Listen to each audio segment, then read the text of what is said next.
Did it. Yay, and now you're gonna do it too. So this is the tutorial, and I'm gonna show you two different techniques. The first one is this little lace applique. So this is the pair that I made. They're not loose, they're not gonna fall down, they're not slipping off, This is the easier of the two techniques. They are just perfectly fitted to me. I'm keeping it modest because I just want to be comfortable. If you want to see how to apply lace applique, it's super simple. I'm just going to put it in a separate, shorter video file for your reference. So having like cool underwear underneath is also just another good reason to wear sheer things. So this is this pair. And rather than these vintage pairs that I was inspired by, I trapped my elastic inside of a tube rather than sewing it on the outside. Ew. These are some actual vintage underwear that I found in a warehouse, and I love them, but they are so tight and so tiny and kind of itchy. So in my pattern, I removed the side seam. It takes a lot less time to sew. We trap the elastic in some tubes around the waistband and leg openings. And in this silky brown pair, I show you how to pattern draft a gathered yoke.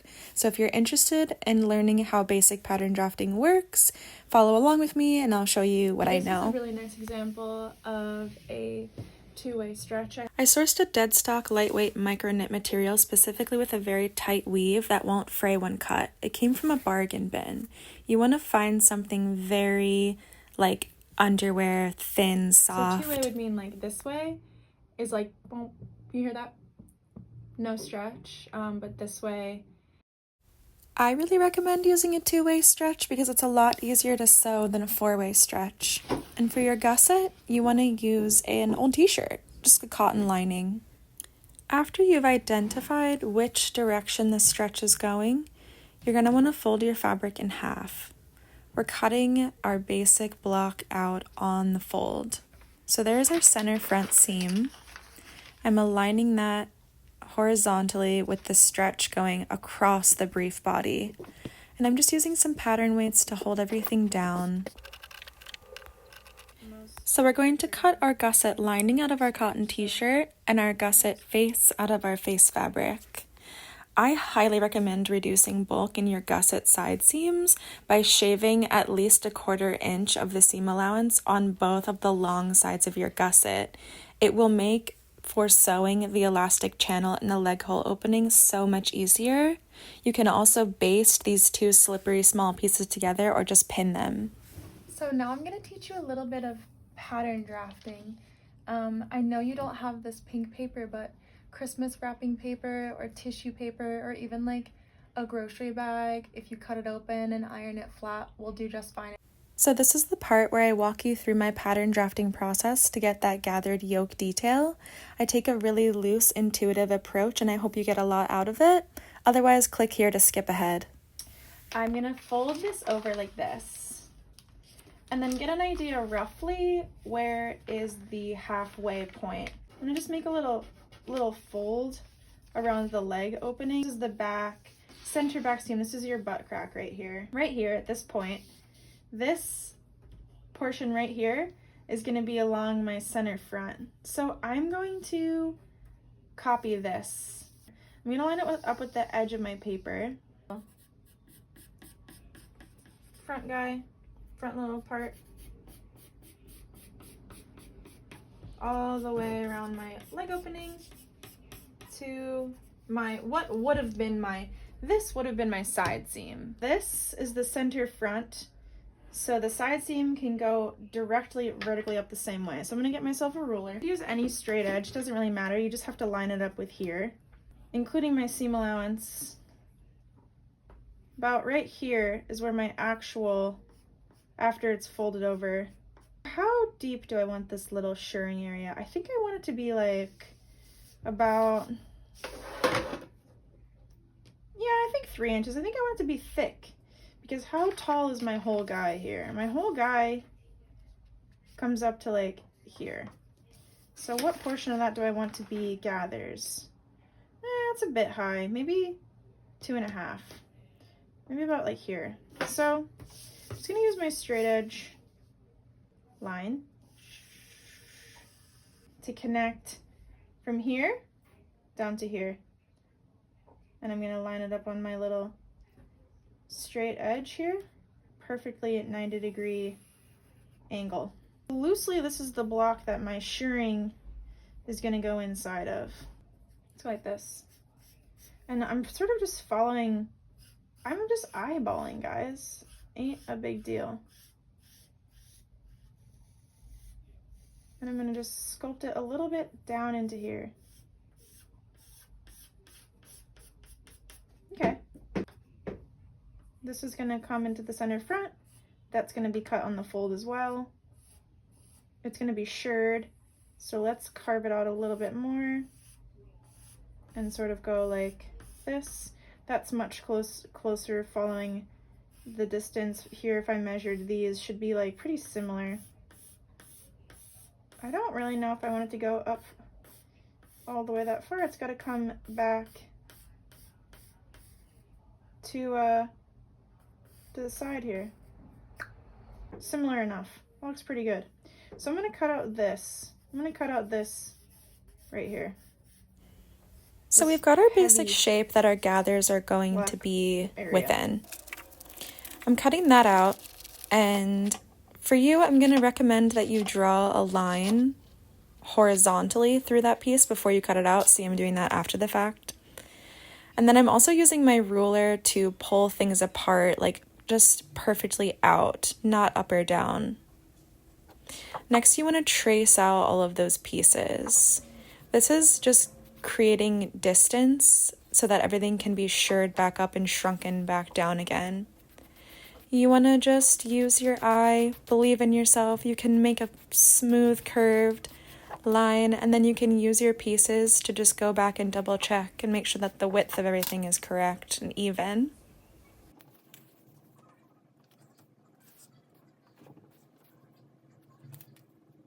Here I'm just going back and making any notes comparing to my original pattern piece, like that little corner down around the leg hole opening there. I'm just making sure I kept that the way it's supposed to be.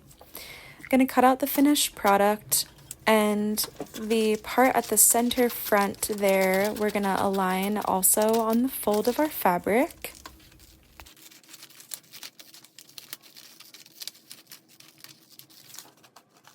Oh, that's perfect. Look at that. We want to make sure that the stretch is going horizontally just like the main brief body. This time I'm going to use pins instead of pattern weights because it's much narrower and I feel like it'll slip around. Okay, and then we're just going to cut that out, and you'll see that when you open it, you get this really long strip. So this bottom portion down here is facing down. That's going to go into our crotch, and that top curve is what we're actually going to gather and sew. So I've got it on my straight stitch, and I've got my stitch length, and I'm going to start with it low to lock in the first side of my thread. So I'm gonna like start here, back stitch, and then right after it's back stitch, stop, and then I'm going to increase my stitch length all the way up so that I can just like blast along here and sure and gather that up. I like to put my needle down into the fabric and then my presser foot down. And then I like to hold on to these two threads back here taut, so that way the little thin piece of material doesn't get jammed down inside of my machine and clogged up. Remembering to start with my stitch length low. So just a little sew here, nothing got jammed inside, and now I've got, like, this isn't going to come out, this is going to be tight. I can even cut this off now if I don't want to get confused, but I'm going to increase my stitch length all the way. I see my hands always. So I'm just gonna go along. There's a little piece cut out. You don't want to follow that. Just kind of like, you know, keep it straight. You can see I'm just following the edge of my presser foot here all the way along. And do not backstitch. Make sure to leave your tails long. I'm gonna use the ones that are not backstitched at the end. So I'm going to pull on my bobbin thread and I'm going to pull my material along my bobbin thread, and then I wind it up and grab the excess. And you're just gonna do this, you're just gonna do this all the way down. So at this point, I think it's easier to make my gathers while everything is flat. That way I can avoid anything getting twisted. And I'm just over here on my ironing board because I'm going to pin this down once I get it right, aligning it up with my pattern, and that little crease that we made before is our side seam still. So I'm just double checking to make sure it's all symmetrical. Now I'm going to pin it down. This next part is really fun because it just gets to lock in all of these little gathers that we just painstakingly created. So we're going to get our little cotton ironing cloth ready, and we're going to press down these gathers. So we're going to lay this on top like this. This next part is probably the most annoying part of all, is we're just lining it on top of our pattern piece, exactly where it's going to go. I'm just checking to make sure that it's all symmetrical and measuring the distance between the center front seam and the side seams. And I'm just putting these pins to mark exactly where it's sitting because I'm about to flip it over the pins. You could just measure. I was thinking this is a really fast and easy way, but I'm gonna go back and measure anyway. So do this however it makes sense to you. It also does not have to be perfect, just as long as it looks visually correct to you. Okay, taking out those pins, and we're gonna do 1 or 2 or 3 more little shifts around until it looks perfect. But at least we know that when the material falls back down, we're going to be able to catch it all in one seam around the leg hole openings, and that's just the most important thing.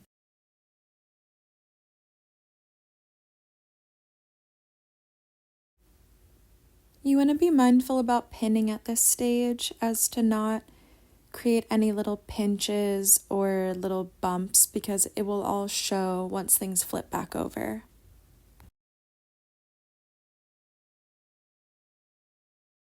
And once we have everything pinned, we're going to go back to our machine and sew directly on top of those stitches from before, just trying to make it look like it's all one seam.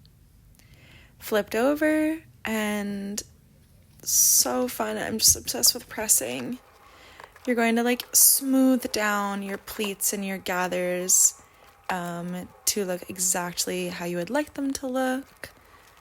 And you want to use your pressing cloth to iron out any little weird bumps that you don't like. Want it to be pretty flat. Now we're going to sew these down and make sure that we're being mindful of our leg hole opening. That's the step to follow. I can just tell I want it to be this much because I want to fold this layer over alone without having this bulk. So I'm about to trim this off after I do this straight stitch.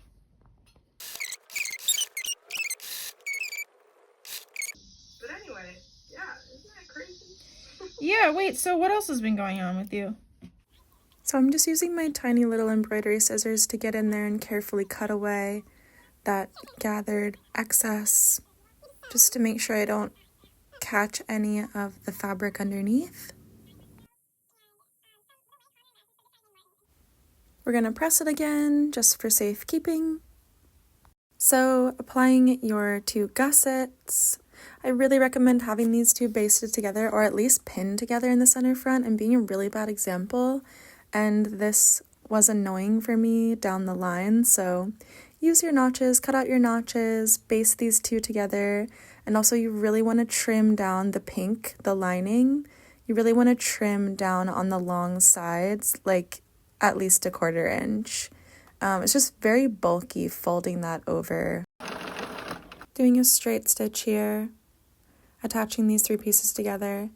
And not shown but very important is that I'm going to just cut off that excess and come back over with a zigzag stitch, just going over and securing that and making that flat and smooth.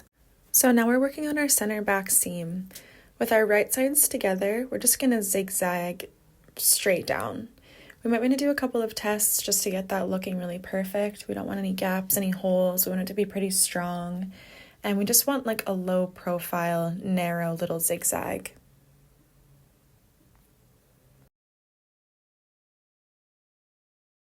Attaching the back gusset to the center back seam is our final major sewing step. And then we'll come back and form all of our elastic casings. So we'll fold over all of our seam allowances on our leg hole openings, and we'll feed our elastic through, and then we'll be done. We're so close. We're going to sew the gusset together, and then we're going to, again, trim down that excess and come back with the zigzag just to flatten and smooth and make sure nothing frays and it's all very like low profile down there. This is what it looks like before we do our elastic casings. Just measuring around. I did it all pretty loose. You want to just like go around your leg and cut it. I'm so sorry I didn't record this next part, but we're going to fold under our 1/2-inch seam allowance all around. And we're going to use a zigzag stitch, the same as what we used on our center back seam, to create these elastic channels that go around each leg hole opening and the waist. Remember to backstitch and remember to leave about 1 inch opening around each channel so that you can feed in your safety pin. And then you're just going to feed your elastic through, making sure that nothing gets twisted, everything stays flat. And you can try it on at that point before you secure it down. Since we're zigzagging and trying to capture that little edge towards the inside, you just want to make sure that your bobbin color is what you want to see, because that's going to be facing the outside. Once you get your 2 little elastic tails out, you want to fold them over each other, just so everything stays nice and flat inside of our elastic channels. Okay, does that make sense? Yes, and I'm proud of you for figuring that out.